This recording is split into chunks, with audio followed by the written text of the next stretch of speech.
For those of you that have seen me before, maybe at other conferences, or who might see me in the future, I want to address an issue that may be of concern to some people, which is why I don't have a beard. This is the normal me. It's like I have looked like this for 20 years. This is the mad science me, also with a beard. So just to explain, this is the Halloween me. It shocks my children no end. But it's like the only time you'll ever see me this way. And it kind of freaks me out too. And then one other piece of preliminary business is my publisher would be very unhappy if I didn't hold up Mad Science 2 just, in bookstores now. New book. So back to business. So I'm going to give you kind of just a very whirlwind history of how I ended up being here talking about Disney of all things, because that's like not something that I would have expected, and I think it's sort of an example of unexpected courses of action. So the first thing I did after dropping out of graduate school, which is one of my best decisions, was to co-found Wolfram Research with Stephen Wolfram. You may be more familiar with Wolfram Alpha, the website. Our main product is Mathematica. There's the copyright date on that startup screen, 1988. So that was a while ago. And actually, this is a beautiful example of unpredictability as well, because this particular startup screen was drawn by none other than Nina Paley, who now lists me as "it's complicated" on Facebook. And after having been married to somebody else for 17 years, and here she is. So you never know. So after having spent many years developing Mathematica, the user interface, I got distracted. I built a periodic table. It's a table in the shape of a periodic table. I wrote a column because of that, I ended up writing a column for Popular Science, and eventually wrote this book, The Elements, and became an iPad app of the same title. It was fairly popular. Apple kind of liked it.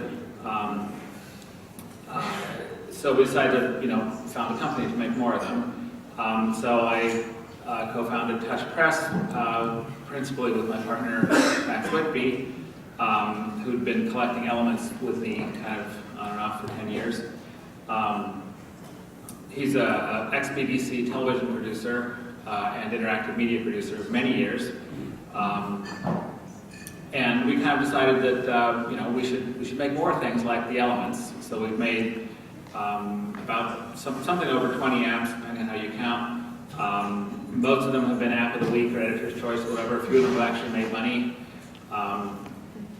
And one of the things that Max did fairly early on, after we made a couple of sensible apps, is he had this insane idea of making an app of the wasteland, which is apparently a poem. I don't know about these things. And he didn't really tell me what he was doing until it was fairly well along, and I believe they'd actually filmed Fiona Shaw doing a beautiful performance of that particular poem before I even knew the project was underway.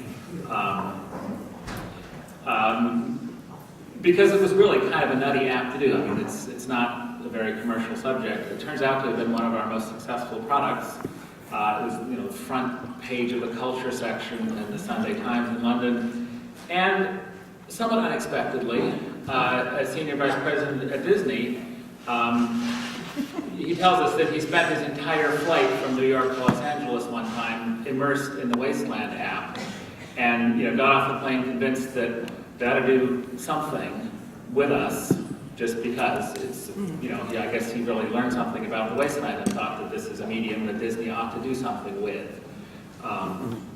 So we spent kind of about a year having these sort of Hollywood-type conversations where everything was just fabulous, and it was just amazing, and everything was great, and we should do something. And then we'd not hear anything from them for months, and I figured, well, it's Hollywood, just, it's kind of like, don't call us, we'll call you, or whatever. But literally over a year, I think that there was that kind of on and off discussion. But finally, go, green light, whatever, let's go. And of course, then it's like, right now we have to start working on this because we have a deadline set. There's a big conference, D23, fan conference, which happened last August, something like that, that it needed to be finished for. And we kind of decided that what the app would be is the story of how Disney animated films are made. How do you actually go about doing that, and what's kind of the history of how that came about. First question is how do you, who's going to write it? Because it's going to be basically a story of how movies are made. There are thousands and thousands and thousands of books that have been written about Disney animation by people who actually know a great deal about it and have dedicated their careers either to studying it or to actually doing it and then writing about it later. But for one reason or another, none of these people was available. And it's not like this wasn't a good project for them to work on. It's just, something happened. It just didn't work out for various reasons that we probably won't get into. So then at some point, it kind of was mentioned that maybe I should write it. Which, and I found out many months later that it was a particular email that I wrote in which I described the reason why I wanted to make this app, being essentially to inspire the next generation of Disney animators and thereby save the company 20 years from now. Just as similar books have done over the course of the 90-year history of the company, where the people who work there because they read some book about how animated movies were made. John Lasseter quotes his particular book. At anybody there, you ask them why they work there, and they'll name a book that they read when they were a kid about animation. So I said, well, look, we should make that book for the next generation, and they thought that meant I was, kind of one of them or something. The only problem with this is that, so I grew up in a house in which Disney was essentially banned. Not totally banned, but it was like really looked down upon. We're just not the sort of people who watch Disney movies. Maybe other people do. But so I'd actually never actually seen a Disney movie. Other than, I guess my own kids, I wasn't quite as dogmatic about it, but I also kind of was skeptical about why you'd want to watch that kind of crap.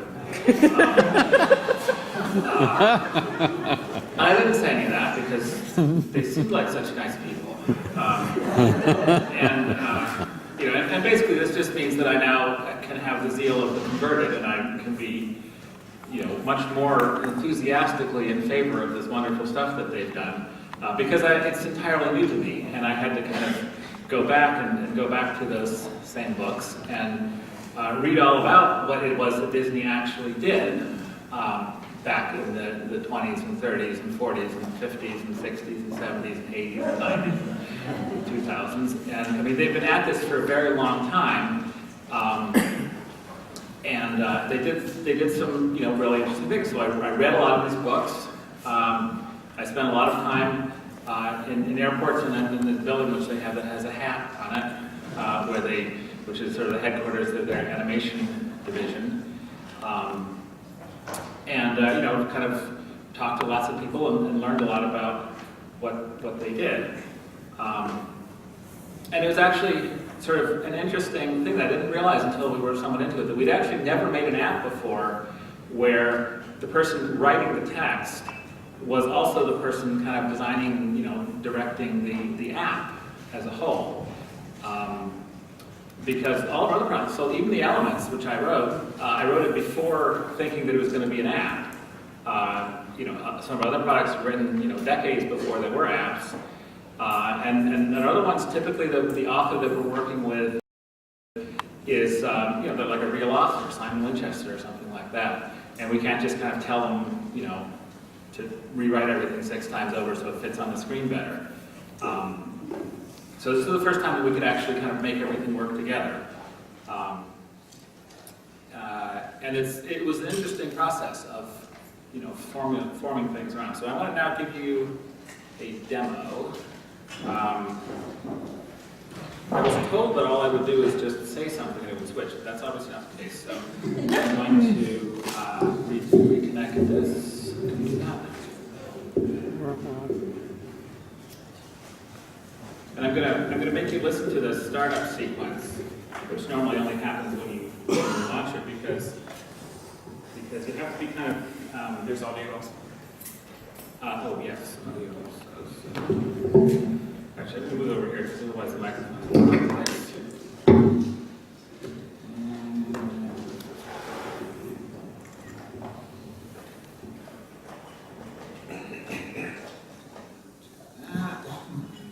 Yeah, because you have to kind of get into the mood of Disney. You have to listen to that song, which is, what is it? It's Wish Upon a Star.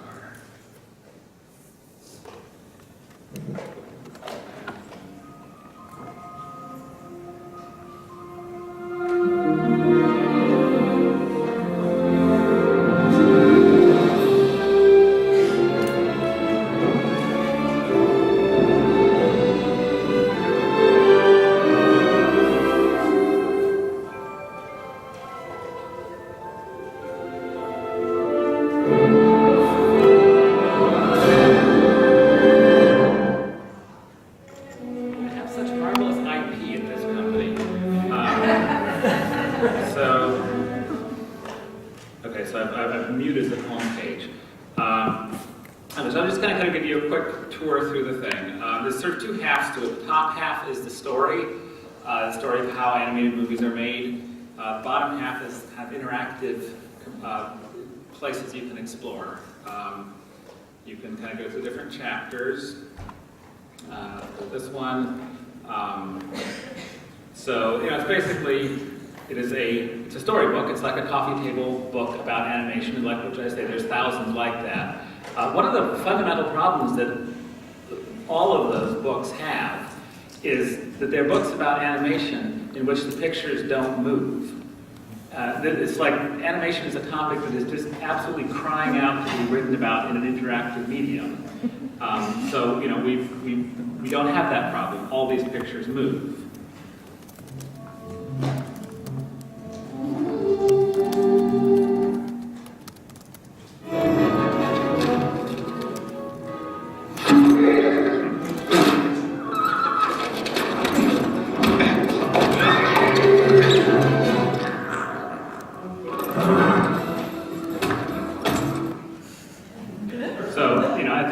It sort of illustrates the point that you just can't have a picture and communicate what this medium is about. So like here on this page, every single one of these things, if you touch it, it talks to you in some way.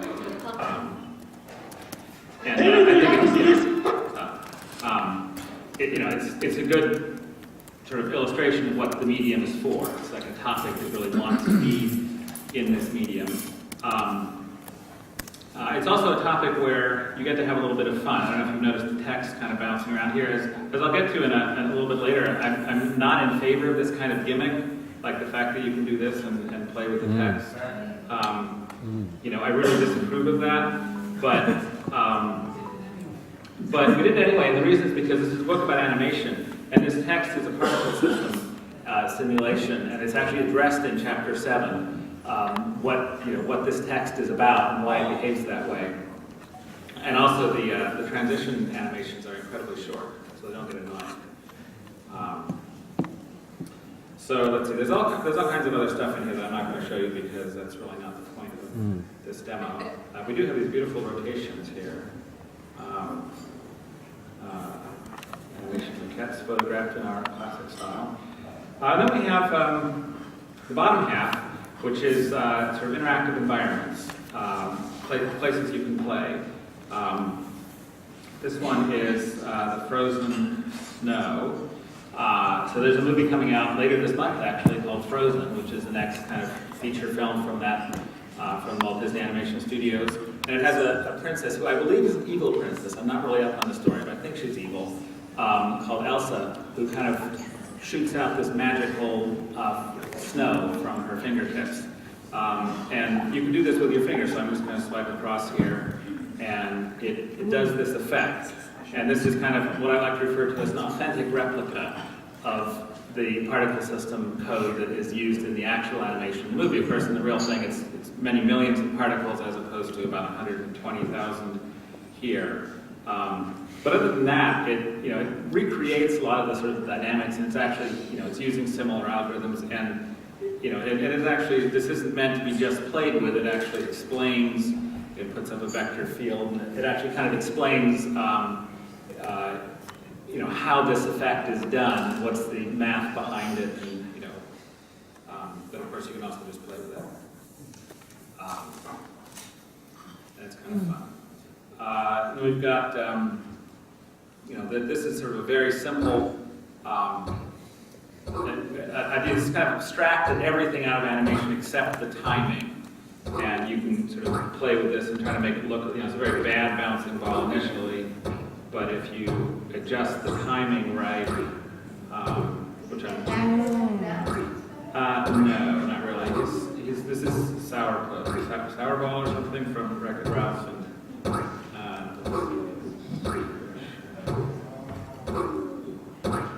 Anyway, if you do it right, you get a much more natural looking bouncing ball. If you sort of understand the principles of slow in and slow out and squash and scratch and such.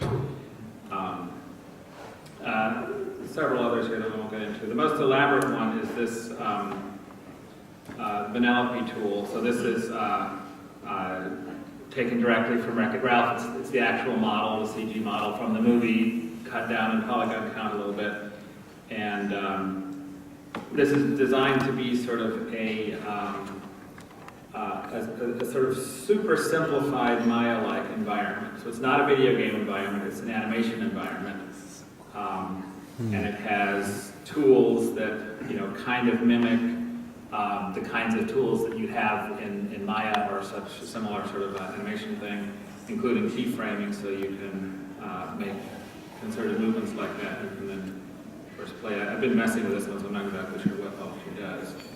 It's just a wave, and because it's playing back from 3D model, you can look at it from any angle. And believe it or not, they actually allowed us to put in sharing of this. So you can make Vanellope do pretty much anything you want, and then post it to YouTube or Facebook or Twitter or whatever. I was kind of surprised that actually was okay with them. And I'm kind of surprised that they haven't regretted it yet. But so far, there's just been pretty good stuff posted. And then another thing that the Disney fans in particular like, this is a timeline, so it's sort of every movie, every full-length animated feature film made by Walt Disney Animation Studios, which is a very carefully crafted statement that excludes Pixar and excludes Song of the South, because one doesn't talk about this. Because it's not really accurate. Well, it was of its time. But it's not a full-length animated feature film, and therefore it's not in here. So if you pick one of these, you get a little card about it. Again, this is not any kind of silly print book, so we can touch any one of these. When the world turns its back on you, you turn your back on the world. That's dollar signs flashing by there, by the way, because although Disney owns everything you see on the screen, they own very little of what you hear, which is a surprising fact. Like, they don't own the music, they don't own the character voices. You don't put Elton John songs in your app just because they were also in a Disney movie, and you don't put Robin Williams' voice in an app just because he was also in a Disney movie. It's unbelievable the amount of stuff that they don't own, and it requires lots of complicated work to. And many lawyers, God, so many lawyers. Okay, so I can't mute this. It's annoying. Were there things you had to pull after the fact? I don't know so much after the fact. It's actually it's live pulling by region, if you know what I mean. So in other words, if a certain piece of music or character voice is used in a promotional way, it can be used without further payment because it's part of the deal. It's promotional if you can buy the movie in the country in which you are using the app. If you can't buy the movie in that country, it can't be promotional use, and therefore it's not there. And so, depending on what country you're in, some of these things will not be there.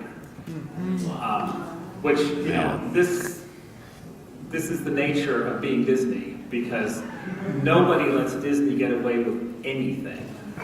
Like the slightest slip up on their part, and somebody will be there calling them on it, because they'll do that to you.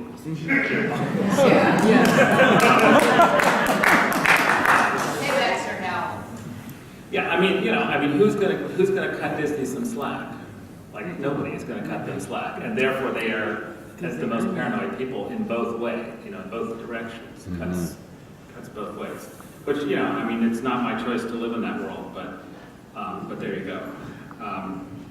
Anyways, I want to show you this one of my favorite feature, which is, see that kind of color bar down the bottom there? So this is the entire Lion King movie, start to finish, where each frame of the movie has been kind of pulled apart into its constituent colors, like sorted the pixels in order to bring together the colors, both within a frame and cross frames within a scene. So you see the kind of dominant color shifting. You see the red at the end. It's, you know, there's battle scene there. And if you're not totally up on the story, you can touch this at any point, and you can flip through the thumbnail. Oh, cool. So you can see here, like this stuff at the end here is kind of, you know, it's bad, and it's just bad. And then there's fire. It's even worse. There's fire everywhere, and then there's rain, and it's dark, and it's really sad. And then the sun rises, and everything's happy, and we get to the credits. You can see exactly how much happiness there is at the end of the movie. It's not a lot. It's a lot. It's just not for very. But yeah, so the idea was to kind of sort of have a mood slider kind of thing that lets you visualize the predominant colors of the movie as you go through. It's actually quite a challenging piece of mathematics. I used Mathematica, the find clusters command to do cluster analysis on the colors. And we have that for every one of the movies. And you can do the obvious thing, which is put them all up on the screen at the same time. Can you find the happiest color and search that? The happiest movie. Well, I mean, I can tell you. So you look about halfway down. You see how they get darker. Right. That's when they started making crappy movies for a few decades, and they literally got darker at exactly the same point where they got, you know, lousy. And anyway, so you can touch this anywhere. So, you know, here we start with Snow White at the top, and you can go down through history. There's 75 years of movies, and you can pick one here and you can go through. So basically, this is everything that Disney has made. Well, everything that Walt Disney Animation Studios made, which is a full-length animated feature film. That doesn't include Song of the South. But other than that, it's everything, and you can fly through it. And this is another thing that amazes me, is that they actually let us do this. And, you know, it was a discussion, and there's a few frames in Wreck-It Ralph, for example, that had some video game characters that were licensed for use in the movie but elsewhere. So they're like, those frames are not there, but, you know, whatever, it's there. How did you pitch this to Disney? Did you just say, hey, we have this idea and we think you might like it? You mean the app as a whole? Or no, this section, just this feature. The color map, it was an afterthought. I mean, so there's a thing called color scripts, which is something they do early in the process of making a movie. They have the visual, the viz dev, visual development artists. You know, they kind of make concept sketches, and they make kind of like an interior decorator would do, like mood boards.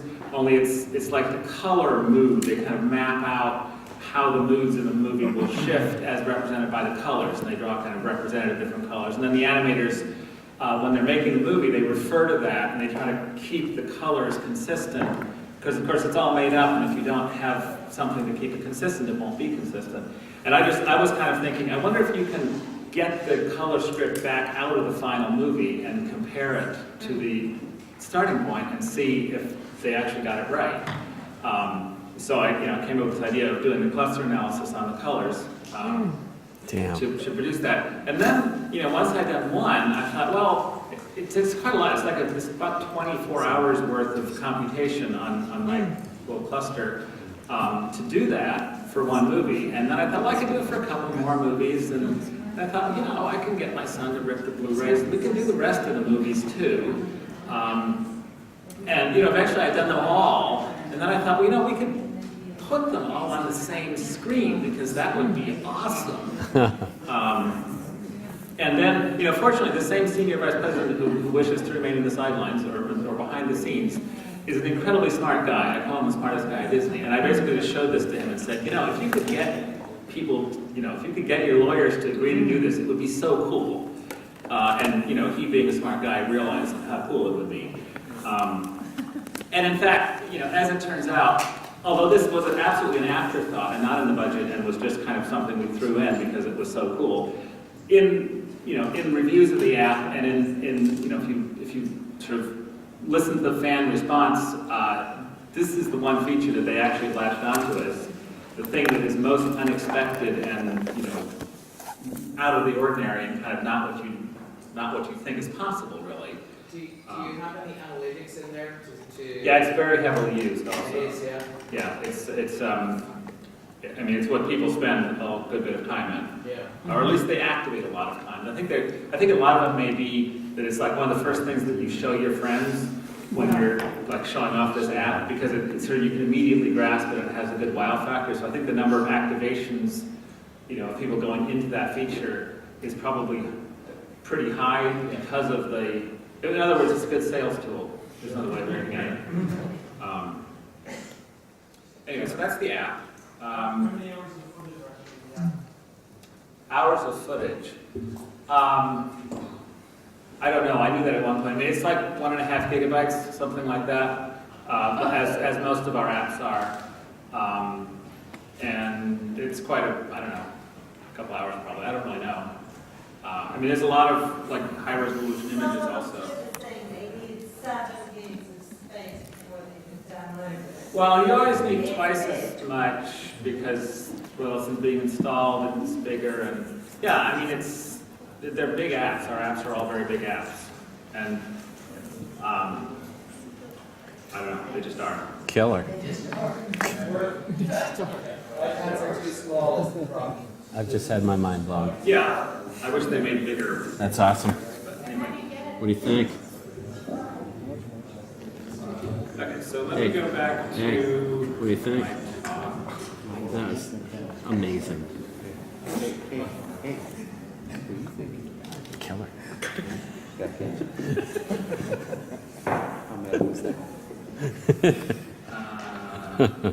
This is not. Okay. There we go.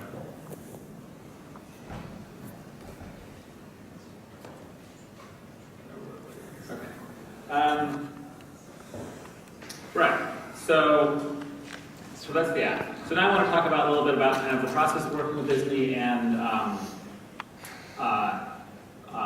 what we learned from it and what I think sort of take-home messages. Because Warren said that I was going to tell you like something useful. So I'm going to try.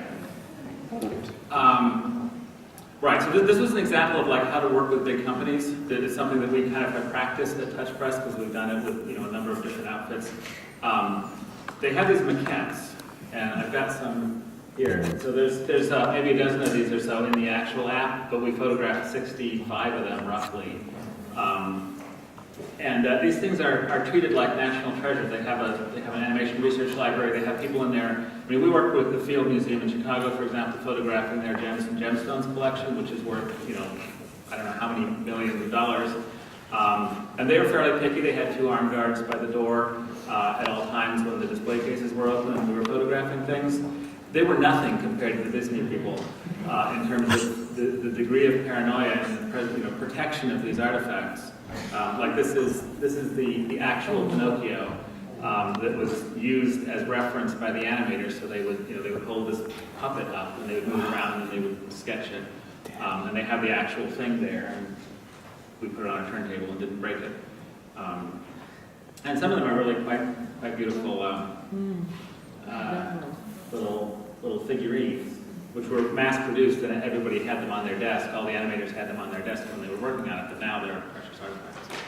And really the only reason I'm telling you that is to show you these pictures because I think they're really beautiful rotations. I think they've been made of many different things. I think these are probably plaster. They're they're right up through 3D printed today. Really? And they've used, many different sort of technologies or methods of reproducing. But there's Dali. I mean, Salvador Dali worked on a Disney film at one point. Yeah. And so there are maquettes which are sculptures by him, essentially, that were then used as reference. I think it was two shorts, of which one of them was not released. So we worked very hard on this app. And I think one of the things that we really liked and that Disney really liked is that their fans actually liked this app a great deal. And by fans, I mean the sort of the hardcore Disney people, the people who go to a convention in Anaheim, just a fan convention, just to be there because it's Disney.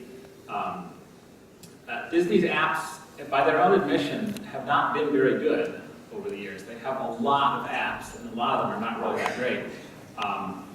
This is an app that their fans really responded to and sort of recognized the fact that the people who made it did it with love and actually like Disney and think that Disney did some amazing things and talk about the good things that Disney has done over the years.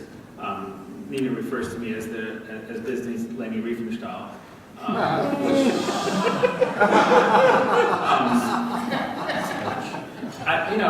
She wanted to do her art, and she didn't ask what who the client was.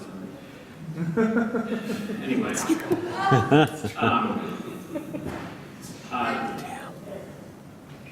they did beautiful things. Anyway, and we made something that the fans like.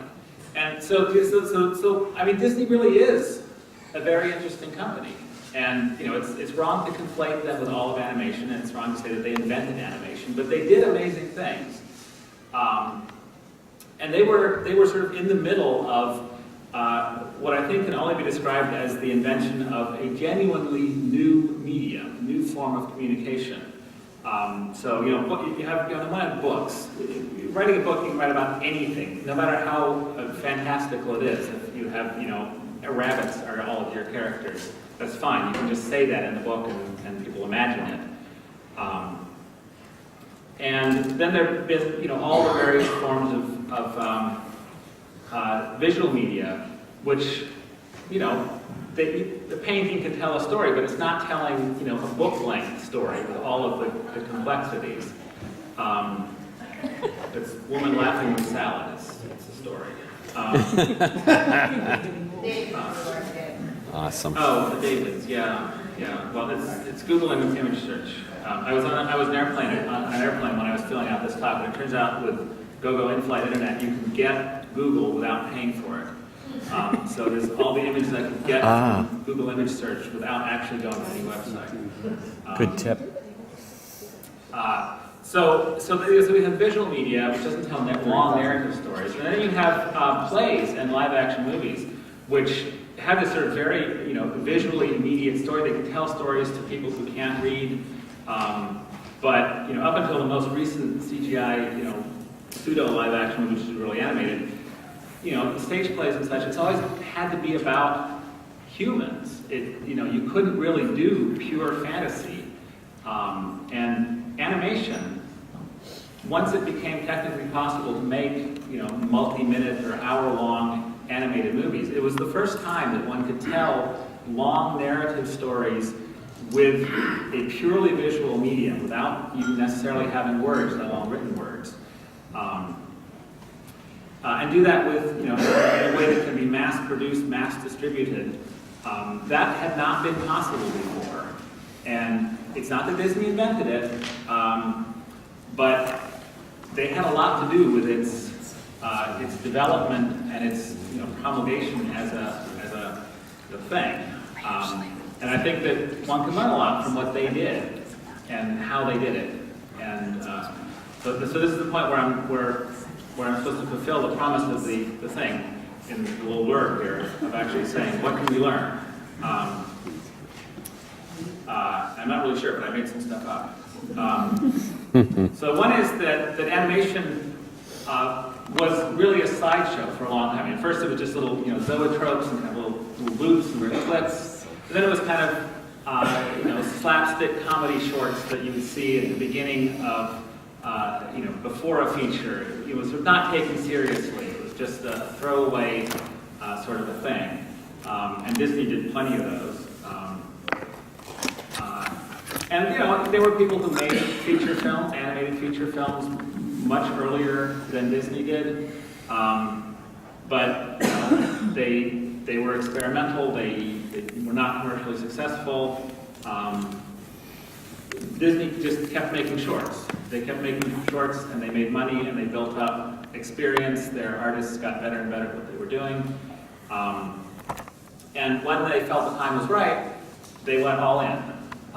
And Snow White, I mean, I don't know how widely known it is. I didn't know it until I started reading about this. The degree to which Snow White was an absolutely out-of-band project at the time. It was a fantastically complex and ambitious, Manhattan project of art. I think it's like 2.5 million drawings is the figure that people throw around. Every frame of the film is multiple hand-painted backgrounds on glass, and then multiple, pieces of celluloid stacked up on top of each other with, 50 different animals in one scene. And then you go to the next 12th of a second and do it all again. And you keep doing this for entire hours of 100,000 frames or something. It was, everybody basically said this is insane. This is impossible. You can't do it. And if you could, it would be too expensive. And who's going to watch an entire hour worth of animation? It won't hold people's attention. You're going to lose all your money. You're going to lose your company. And if the thing had not been a success, it would have completely wiped out Disney. They absolutely bet the company, which had been in business for over 10 years. But they did it anyway because they believed that the medium of animation was capable of much more than being about slapstick comedy shorts. They wanted to tell a deep and meaningful story in the medium of animation, and they did. So that's the first lesson: is aim high. They believed in the medium. Walt Disney personally believed in the medium of animation as having a higher purpose than what he saw it being used for. Other people did too. Other people arguably made better films. I don't know, but he did it to an incredibly high standard and at the right time when the technology and the art form and the public was ready for it. Snow White made a lot of money. They built their entire campus in Burbank, which they still occupy to this day. It's still their headquarters, off the profits of Snow White. It was a huge success. But it didn't, that doesn't mean that they had their future assured to them. This is a graph. It's the same thing as the one that I showed on the iPad, except that instead of stretching out each film to fill out the same length, the width of the bar here is proportional to the length of the film. And you can see there's Snow White. This third one here is Fantasia, and it's not even to scale. It actually would go off even farther. It's an incredibly long film, incredibly expensive to make. And then the length of the films just dropped back dramatically because they realized that they can't keep that up. They can't keep making films that expensively and consistently make their money back. And so it's 30 seconds per year is the rate at which the average length of Disney films has been increasing. And it's just in recent years has kind of reached the same average length as it used to. 30 seconds per year doesn't sound a lot, but over 75 years, it's over half an hour longer now on average than it was back then. So they kind of overshot. They had an initial huge success, thought that the public was ready for that, and then had to scale back and realized that actually not quite yet, and it took them 70 years before they got back there. So they had really very difficult time. In World War II, they lost their entire European market, and they started making campaign commercials and product. They just made anything. They made propaganda films. They made anything that anybody would pay them to make because they wanted to keep the studio together. And this was kind of lesson number 2 here is when times get tough, they had built a team. They had built a great team, and they didn't want to split it up. And so they were willing to do just any work they could get that would pay the bills to keep the studio operating. And they bet the company multiple times throughout their history. Disneyland, I didn't realize this, when they built Disneyland, they spent every penny that they had and borrowed a lot more. And if Disneyland had not been a success, it would have wiped out Disney again. And this was a company that was, a big, well-established company, but they just decided we're going to make a park, and we're going to put everything into it. So like I said, back before Snow White, people had a lot of doubt that animation was a medium that could actually, keep your attention for an entire hour in the same way that a stage play or a live-action movie could. So the way that Disney did that was they told a good story. They, recognized that the thing that people really respond to is a great story. And, they also apparently had the wisdom to recognize that they didn't have any good stories, and so they took other people's good stories. And they did a bunch of Grimm's fairy tales in a row because, Grimm's fairy tales are great. They're iconic stories. They're, evolved over centuries of storytelling to be highly refined, straight for the heart stories. And what they decided to do was to, rather than try to come up with their own stories that are just as good because they didn't think they could do it, they took these existing stories and retold them in a new medium. Instead of, words tuned to an audience of Germans in 1850, it's moving pictures tuned to an audience of Americans in 1935. And that's so removed that it's almost like a different story. But the heart of it is still this very compelling underlying story that really does grab people's attention. And this is, this is a very universal thing, that stories are what people want to hear. And nonfiction is just as much about storytelling as fiction is. The only difference between a historical novel and a history book is that the guy writing the history book isn't supposed to make stuff up. They often do, but they're not supposed to. Whereas a historical novel, it's fine. You go ahead and make anything you want. But other than that, they're both just their storytelling. Even something like Elements is, which is very modular text. It really is about telling a story about elements, and people want to be told stories. And what all of us in this room are engaged in, to some degree or another, is inventing a new way of telling stories, a new way of communicating the sort of universals of our culture that binds us all together. Not all apps are about telling stories. Some are productivity apps, some are travel planning or time wasting or whatever. But a great many of the apps, I think that certainly the touch press is involved in, that I find interesting and that a lot of you guys are working on, really are ultimately about storytelling. And it apparently takes many decades to figure out how to tell stories in a new medium. It took decades in the case of animation. I think it's, we're in the early stages of figuring out how to tell stories with interactive media now. So my third lesson that I've made up out of more or less thin air is that if you're going to base an app around a story, it's got to be a really, really, really good story. And everything else about the app is secondary to the communication of that story. It's a means to an end. It's not an end in itself. The interface, the buttons, the character, things that you touch, all of these things are not the point. And they're not the thing that people should notice when they, just like when you watch an animated movie, you're not supposed to notice, how it was that the brushstrokes were done on each frame or whatever. That's got to be done absolutely right, and by right means you don't notice it. If you can notice it, it's not right. If it called attention to itself, it's not right. All of that technology, it serves the purpose of communicating the story. The story is far more interesting for the audience than anything about the way in which it's being told, which leads to sub-lesson 3A, no distractions. It's really tempting when designing interactive apps and other sorts of things to try to be clever and put in clever things in the interface, like the little bouncing text, which I apparently couldn't resist.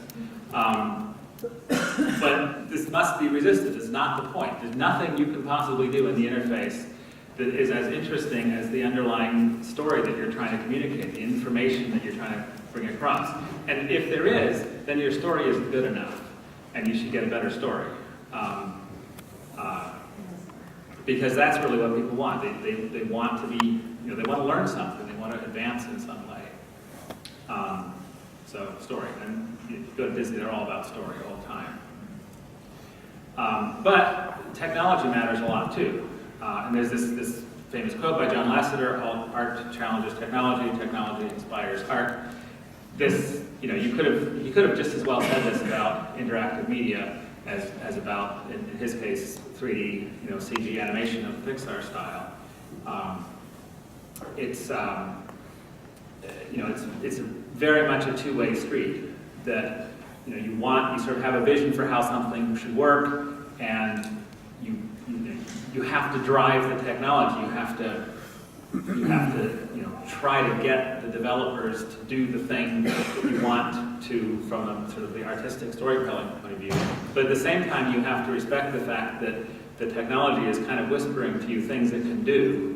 The color map is a great example that's purely comes from technology. It turns out that if you apply cluster analysis to a film, you get something that looks pretty.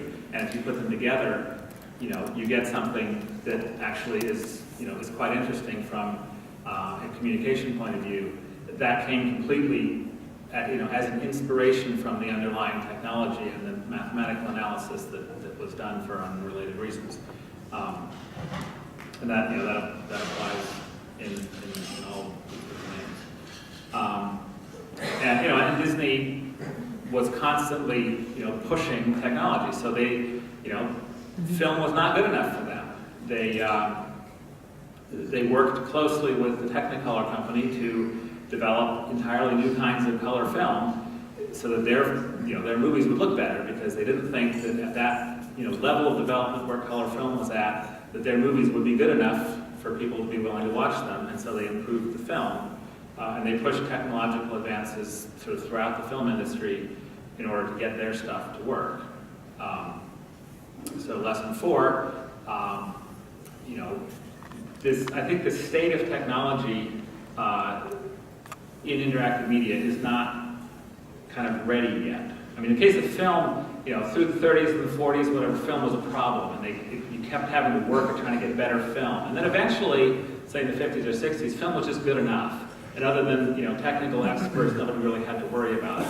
Film just worked, and the public didn't really care about it, and it was sort of a non-issue. But I think at this, right now in interactive media, we're nowhere near that point. There's still lots and lots of rough edges and things not working well enough in the software platforms and things. And so there's, there needs to be, we need to work on pushing the technology in service to the art and the storytelling. And the last thing is that I think Disney, not uniquely, but well, got this sort of parent-child relationship right. In that they, from the very beginning, said, our movies are made for kids. Kids are going to watch these movies, but they're going to have to be interesting to parents too, because the parents aren't going to keep taking their kids, 5 times to the same movie if they don't get something out of it too. If there isn't something in there that resonates with the parents and is interesting to them, so they worked at that explicitly, and they talked about it, and they said, our movies are for all ages, adults and children, and I think they were doing that to some extent because it's commercially good to do that, because it will cause the adults to take the kids. But it also has the property of bringing families together. it's a shared experience between, and that's a good thing. And I think, they knew that and they didn't mind it, and I don't know if I give them credit for doing it because of that. But I think there's a lesson there too, that, if you have, let's say, a television show that is too stupid to be watched by anyone over the age of 8, that's something that separates families, because maybe the kids are going to watch it, but the parents are just not going to want to be there. And I think there are apps like that too, that it's just the parents are just not interested in that. It's only of interest to a little kid. And it's a chore for a parent to have to be involved with the kid using the app. And there's probably situations where that's fine, and maybe even a good thing. If there's situations where the parents are just not available, and you need to have the kid do something, and they could either watch a really stupid TV show, or they could use an app where they're maybe going to learn something, and it works completely without the parent. But all in all, I think you end up doing more good in the world if you have an app, or a television show, or a movie that, because it's interesting to everyone, to all different ages, kind of tends to bring people together rather than separating them. So lesson 5, if you can make the parents feel good, they'll come back for more. And you'll kind of do some good in the world because you'll keep together. I think this is a way in which a lot of touch press apps are used, not necessarily because we were thinking that way. I wouldn't give us credit for that, but just because our apps are, they're interesting to adults, elements I wrote for adults, but a lot of kids read it, and the younger kids don't really understand it, and so they call their parents over. The parents start reading it with them, find it interesting, keep going at it, help their kids understand what's going on, sneaked away from them at night, whatever. That's kind of, I think, a good thing. So here's my 5 lessons. Aim high, interactive media. I mean, if you count something like Grand Theft Auto 5 as interactive storytelling, which in a lot of ways it is, this is already bigger than movies. They made $1 billion in one day. The sphere of the kinds of storytelling, the kinds of stories that are told by interactive media at the level of making $1 billion in one day are fairly narrow and involve a lot of shooting. But I think that the goal should be that all kinds of stories, all kinds of subjects can be addressed in this interactive media form of media, and can be successful at the same level as movies or television or those other sorts of more established media. It's going to take decades where, although, people have been working at this since, the 60s, things are changing, and the hardware is only now becoming, I think we're probably not even in the 30s yet in comparison to where animated movies started. We're somewhere in the 20s doing slapstick shorts, really. Make the subject matter the exclusive focus of the experience, no distractions. The story, the information you're communicating is more interesting to your subjects, to your audience, than anything you can wrap around it. The technology still needs a lot of work. And if you're making something for kids, make it interesting for the adults too, because bringing them together is the most valuable thing that you can do. And that's all. Thank you.